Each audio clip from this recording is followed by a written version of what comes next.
राजा उत्तानपाद ब्रह्मा जी के पुत्र मनु के पुत्र थे। उनका विवाह एक बहुत ही सुंदर कन्या से हुआ था जिनका नाम सुनीति था। राजा अपनी पत्नी से बहुत प्रेम करते थे लेकिन उन्हें कोई संतान नहीं थी, इसलिए रानी ने राजा को दूसरा विवाह करने कहा।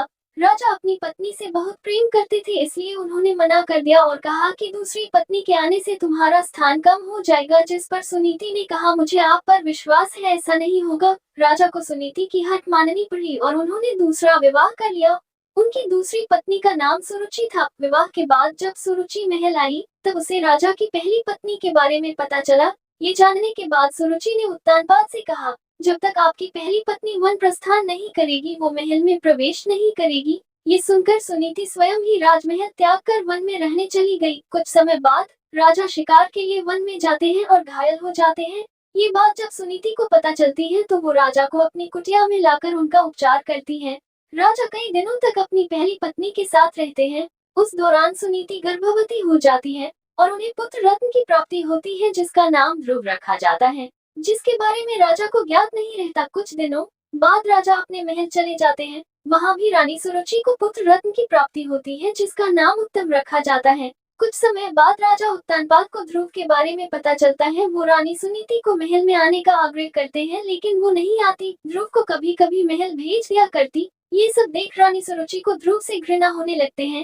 एक दिन ध्रुव अपने पिता उत्तानपाद की गोद में बैठता है। ये देख रानी सुरुचि को क्रोध आ जाता है और वो उसे धक्का देकर अपशब्द कहती है और उसे छोड़ी हुई स्त्री का पुत्र कहकर अपमानित करती है। नन्हा ध्रुव कुटिया में आकर माँ को पूरा घटनाक्रम सुनाता है। तब माता सुनीति उसे समझाती है, बेटा अगर कोई बुरा कहे तो उसके बदले में उसे बुरा मत कहो, इससे तुम्हें ही हानि होगी। अगर तुम अपने पिता की गोद में सह सम्मान बैठना चाहते हो तो भगवान विष्णु की उपासना करो, वो जगत पिता है। अगर बैठना है तो उनकी गोद में बैठो। बालक ध्रुव के मन में यह बात बैठ जाती है और वो यही भाव लिए यमुना तट पर नहाने जाता है। वहाँ उसकी मनोदशा जानकर नारद मुनि आते हैं और वो ध्रुव को भगवान की भक्ति की विधि बताते हैं, जिसे जानने के बाद ध्रुव कठोर तपस्या में लीन हो जाता है। कई महीनों तक खड़े होकर तपस्या करता है। कभी जल में तपस्या करता है तो कभी एक उंगली पर खड़े रहकर निरंतर ओम नमो वासुदेवाय का जाप पूरे ब्रह्मांड में गूंजने लगता है। नन्हे से बालक की इस घोर तपस्या को देख भगवान उसे दर्शन देते हैं।